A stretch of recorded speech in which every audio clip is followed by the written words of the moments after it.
जब ब्रेक मिलता है तब वो घर जाते हैं। मैं एक ये भी आपको बताऊं, जो बातें आप बता रहे हैं, क्योंकि आप दिल से बोल रहे हैं डॉक्टर गुप्ता, आपने वो समय देखा भी है जब आप मेडिकल की पढ़ाई कर रहे होंगे और उसके बाद आप एक हॉस्पिटल रन करते हैं जहां पर कितने डॉक्टर्स काम कर रहे हैं। मैं एक चीज पूछूंगी, क्योंकि यहां पर इनके बारे में, संदीप घोष के बारे में, जो आरजी कर का एक्स डेप्यूटी सुपरिटेंडेंट है, उसने कहा कि कितनी शिकायतें हमने कर दी लेकिन कोई कार्रवाई नहीं हुई है।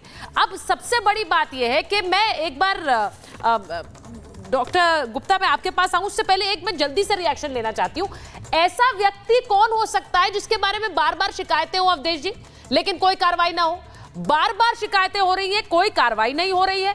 बार बार उसके अपने ही अस्पताल के लोग बोल रहे हैं, डॉक्टर्स बोल रहे हैं कि यहां से एक तस्करी रैकेट चल रहा है, गिरोह चल रहा है, लेकिन कोई कार्रवाई नहीं हो रही है। उस व्यक्ति को हटाया जाता तो वापस ले आया जाता है। नहीं, देखिए ये क्या दिखा रहा है? नहीं, दिखा ये रहा है कि जब आपकी रैली होती है तो उस प्रिंसिपल को 20 गाड़ियां देनी पड़ती है।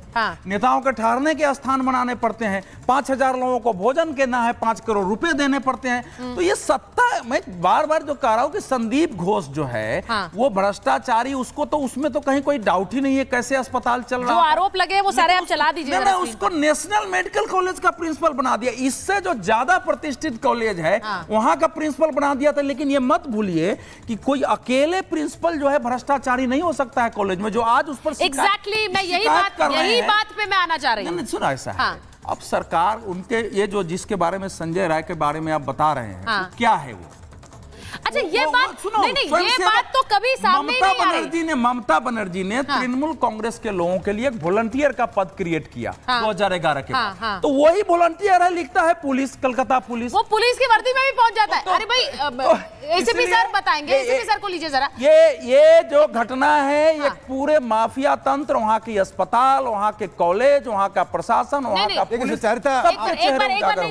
एक बार मैं जरा एसीपी सर के पास जाऊंगी, क्योंकि एसीपी सर जो वहां पर वो पहनकर पुलिस की वर्दी आ जाता था कभी भी, और ये जैसा उन्होंने कहा वॉलंटियर पद पर उसे रखा गया था, लेकिन उसका रसूख इतना ज्यादा है, जैसा अवधेश जी ने कहा कि एक व्यक्ति, ये बार बार पूछा जा रहा है संजय रॉय कौन है। शुरुआत में तो लोगों ने कहा कि डॉक्टर था क्या उस अस्पताल में, लेकिन डॉक्टर भी नहीं। आप सोचिए, वो व्यक्ति क्या बिना सिस्टम के अंदर इन्फिल्ट्रेट किए, उसे बचाने के लिए क्या पूरा सरकार और प्रशासन लगा हुआ था? देखिए सुचारिता, ये उसी तरह से एक सेट एग्जाम्पल करता है जिस तरह से दिल्ली के अंदर कोविड में आपको याद होगा, दिल्ली सरकार ने सिविल डिफेंस के हजारों वॉलंटियर्स के लिए, जिनका काम केवल एक्सटॉर्शन करना था, आम जनता को लूटना था, कि आपने फेस मास्क नहीं लगाया, आपने ये नहीं लगाया, तमाम उनकी पहुंच थी दिल्ली सरकार के तमाम कार्यालयों में, हॉस्पिटल्स में उनकी पहुंच थी। सिविल के जो वॉलंटियर्स थे वो हॉस्पिटल में डिप्लॉयड होते थे। तो सेम सिचुएशन जैसे दिल्ली में लॉलेसनेस है, हमारे सीएम साहब दिल्ली में बैठे हैं, ठीक है, वो महिला हैं और बड़े पद पर बैठी हैं, परंतु कई बार एक्सपोज हुआ है। आपको याद होगा, सीबीआई जब अरेस्ट करने या इन्वेस्टिगेट करने के लिए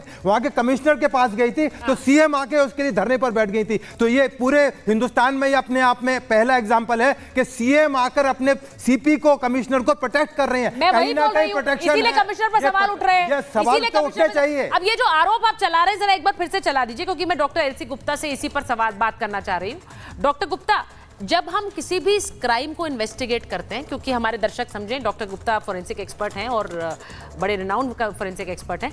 डॉक्टर गुप्ता, जब हमारे कोई भी क्राइम को आप इन्वेस्टिगेट करते हैं तो इस तरह की जो उसका बैकग्राउंड है, सिरिंज तस्करी, बायोवेस्ट तस्करी, ये सब आरोप लगे हैं और वहीं के डॉक्टर्स ने और लोगों ने लगाए हैं। छात्रों को शराब सप्लाई करना, उसका भी एक रैकेट बना हुआ था, वहां पर अवैध कमीशन लेना, टेंडर में हेरफेर करना, ये सारी चीजें अब सामने आ रही हैं। तो ये जो एक बैकग्राउंड है, मैं सिर्फ आपसे पूछ रही हूं, जब आप किसी मामले की जांच करते हैं, क्या ये बैकग्राउंड इंपॉर्टेंट होता है उसमें? सुचारिता, जहाँ जब देखा जाता है, जहाँ हम लोग ऑटोप्सी सर्जन्स हैं और हम लोगों को इन सब फैक्टर से कोई लेना देना नहीं होता है। अच्छा। हमें सिर्फ इस फैक्टर से मतलब होता है कि डेड बॉडी के अंदर क्या फैक्ट्स अवेलेबल हैं, क्या फाइंडिंग्स हमें मिलती हैं और उनके बेस पे हमारे साइंटिफिक ओपिनियन क्या बनती है। ठीक।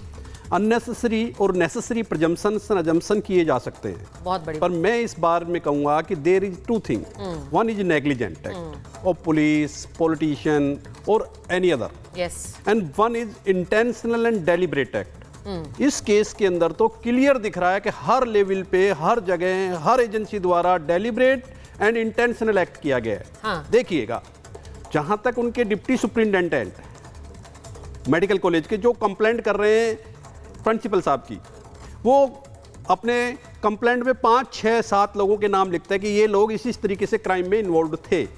उनमें एक फॉरेंसिक मेडिसिन के डॉक्टर के भी उसी जो मेडिकल कॉलेज में उसका भी नाम है। अब इस सिचुएशन में आप पोस्टमार्टम इस लेडी डॉक्टर का जिसका मर्डर रेप हुआ है वो उसी मोर्चरी के अंदर करवा रहे हैं, and that too in the night hours, जहां प्रोविजन इसी नहीं ला के अंदर 5 बजे बाद में पोस्टमार्टम हो नहीं सकता। होगा तो कलेक्टर की स्पेशल उसके अंदर आपको ओपिनियन लेनी पड़ेगी, परमिशन लेनी पड़ेगी। दूसरी चीज, इतनी क्या जल्दी थी अगर उसको रात को ही डेड बॉडी को आपने क्रिमेट। अच्छा, ये बात बताइए, आप बतौर फोरेंसिक एक्सपर्ट ये बात बताइए कि जिस तरह से क्रिमेशन कर दिया गया, जिस तरह पोस्टमार्टम किया गया, उसके बाद एफआईआर हुई, यानी कि बहुत देर बाद परिवार को जानकारी मिली, जो सवाल कल सुप्रीम कोर्ट ने भी उठाए, उससे सच पता लगने में दिक्कतें होंगी।